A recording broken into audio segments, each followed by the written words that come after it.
नमस्कार प्यारे बच्चों। आज हम कर रहे हैं एनसीईआरटी क्लास 6 का चैप्टर 16 और इसका शीर्षक है वन के मार्ग में। ठीक है, वन के मार्ग में अब आप देखिए क्या है ये वन के मार्ग में।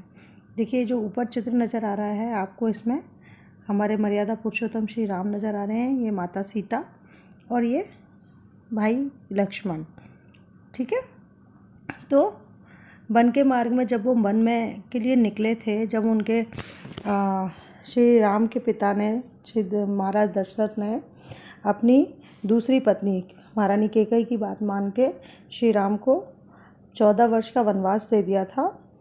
और जब वो अपनी पत्नी और भाई के साथ निकले तो उनकी क्या दशा हुई है, कैसा उनका वर्णन है, वो तुलसीदास जी ने इन सवैयों में किया है।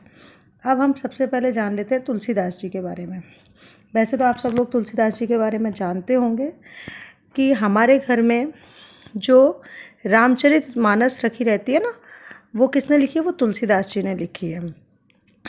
मंगल भवन अमंगल हारी, द्रवहु सु दशरथ अजिर बिहारी, ये जो बहुत ही सुंदर और जग जाहिर चौपाई है ना, जो सबको आती है, वो तुलसीदास जी की रामचरितमानस से ही लिखी गई है।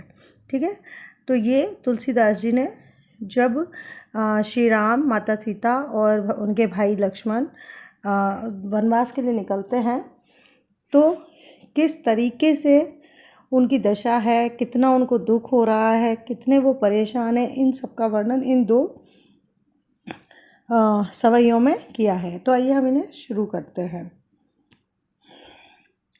पुरते निकसी रघुबीर बधु, धरि धीर दिए मग में डग द्वे, झलकी भरी भाल कनी जलकी, पुट सूखी गए मधुरा दरवे। पुरते निकली, पुर यानी कि पुर क्या होता है? किसी भी नाम के पीछे पुर लगा है, जयपुर। ठीक है, तो पुर मतलब शहर, और उनका शहर उस वक्त क्या था? अयोध्या। तो अयोध्या नगरी से जब वो निकली, निकसी मतलब जब वो निकली, रघुबीर बधु, रघुबीर बधु का मतलब क्या हुआ? श्री राम की पत्नी। ठीक है, माता सीता। धरि धीर दिए मग में डग द्वे, यानी कि धरि धीर यानी कि धैर्य को धारण किए हुए, दय धैर्य को धारण किए, दय मग में डग द्वे, यानी कि मग यानी कि रास्ता, मार्ग, और डग मतलब कदम, और द्वे मतलब दो, यानी कि धीर को धारण करके, धैर्य को धारण करके उन्होंने 2 कदम आगे ही बढ़ाए हैं। छलकी भरी भाल कनी जल की, तो भरी भाल यानी कि उनका जो माथा है, फोरहेड है, उस पर छलकने लगी। क्या छलकने लगी? कनी मतलब बूंदे, जल की बूंदें छलकने लगी, यानी कि उनके माथे पे पसीना आने लगा। पुट सूखी गए मधुरा दरवे, पुट मतलब होठ। ठीक है, होठ जो हैं वो उनके सूख गए, और वो कितने मधुर होठ हैं, वो दोनों होठ उनके सूख गए हैं। ठीक है, फिर बूझती हैं चलनो अब केतिक, पर्ण कुटी करी हो कितवे, तिय की लखी आतुरता पिय की अखिया, अति चारु चली जल चुए। फिर बूझती है यानी कि इतना होने के बाद फिर बूझती है यानी कि पूछती हैं, चलनो अब केतिक यानी कि अब कितना चलना है, पर्णकुटी करी हो कितवे यानी कि पर्णकुटी यानी कि पत्तों की कुटिया, करी हो कितवे कि आप कहाँ पत्तों की कुटिया बनाएंगे। तिय की लखी आतुरता, उनकी इतनी अधिक, लखी मतलब बहुत अधिक, आतुरता देखकर, पिय की अखियाँ, अब सीता जी के पिय कौन है? हमारे मर्यादा पुरुषोत्तम श्री राम। तो उनकी यानी कि पिय की अखियाँ, उनके पति की आँखों में अति चारु चली जल चुए, यानी कि उनकी आँखों में आंसू आ गए। ठीक है, क्यों? उनके जो क्या कहते हैं, आँख है, उनके आंसू बहने लगे उनकी आँखों से। ठीक है, बहुत ही सुंदर आंसू उनकी आँखों से बहने लगे। फिर क्या कहा उन्होंने? जल को गए लखनऊ है लरिका परिखो पिए, छाए खरीख ठाड़े, पहुँची पसेऊ बयारी करो अरु, पाए पखारी भूवरी ठाड़े। ठीक है, फिर ये कह रही हैं कि जल को गए लखनऊ, यानी लखन यानी लक्ष्मण जी जल को गए यानी कि जल लेने के लिए गए हैं। लरिका वो क्या हैं, वो लड़के हैं, उनको देर भी लग सकती है। परिखो यानी कि आप उनकी प्रतीक्षा कीजिए। पिए यानी कि श्री राम। ठीक है।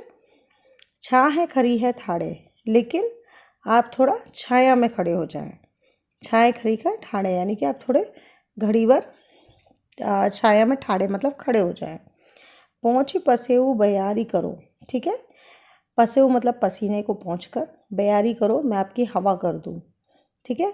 और पाए पखारी भूबरी डाढ़े, और इन पैरों को भी पखार दूँ यानी कि साफ कर दूँ। ठीक है। जो भूभरी ठाड़े यानी कि गर्म रेत से झुलस गए हैं।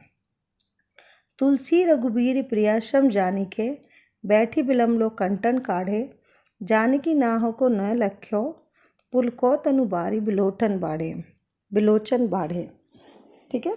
तुलसी मतलब तुलसीदास जी कह रहे हैं कि रघुबीर प्रियाश्रम जानिके यानी कि रघुवर मतलब श्री राम, प्रिया मतलब उनकी पत्नी माता सीता, उनके बारे में जान के, ठीक है, वहाँ बैठ गए। बिलम लो कंटन काढ़े, और उन्होंने उनके कांटों को निकाला, यानी कि माता सीता ने अपने जो पति हैं श्री राम, उनके कांटों को निकाला। और जब जानकी नाहों को ले हैं लख्यो, यानी कि जनक की पुत्री, जानकी मतलब जनक महाराज जनक की पुत्री थी, इसलिए उनका नाम जानकी था। जानकी के नाह मतलब पति को नेह लख्यो। ठीक है। जब उनके पति ने उनको प्रेम से देखा तो पुल को तनुबारी बिलोडन बाड़े, तो उनका जो क्या कहते हैं, तनु मतलब शरीर पुलकित हो उठा, और उनकी नेत्रों में बारी बिलोचन बाढ़े, यानी कि बिलोचन, लोचन मतलब आँख है, उनकी बारी मतलब जल, बाढ़े यानी जल की बाढ़ आ गई, उनके नेत्रों में जल की बाढ़ आ गई, मतलब उनके नेत्रों में आंसू आ गए। ठीक है। तो जब ये वनवास के लिए निकले हैं तो थोड़ी दूर जाने पर ही माता सीता के माथे पर पसीना आ गया और उनके होठ सूख गए, और फिर उस दशा में उन्होंने अपने पति को पूछा कि अब कितना चलना है, कहाँ पर्णकुटी बनाएंगे। उनके आतुरता को देखकर उनके पति जो श्री राम हैं, उनकी आंखों में आंसू आ गए। फिर उन्होंने यानी माता सीता ने आगे कहा कि लखन तो भी छोटे हैं, लड़के हैं, और उनको देर भी लग सकती है, और वो जल लेने के लिए गए हैं, तो आप उनकी प्रतीक्षा कीजिए, लेकिन क्या कीजिए, आप थोड़े छाया में खड़े हो जाइए, तो मैं आपका पसीना पहुँच दूँ, आपकी हवा कर दूँ, और आपके पैरों को साफ कर दूँ। ठीक है। जो किससे, गर्म रेत से जल गए हैं। तो तुलसीदास जी कह रहे हैं कि रघुवीर प्रियाश्रम जानिके, यानी कि जो श्री राम हैं, उन्होंने उनके मंतव्य को जानकर वो वहाँ पर बैठ गए, और माता सीता ने उनके कांटों को निकाला। ठीक है।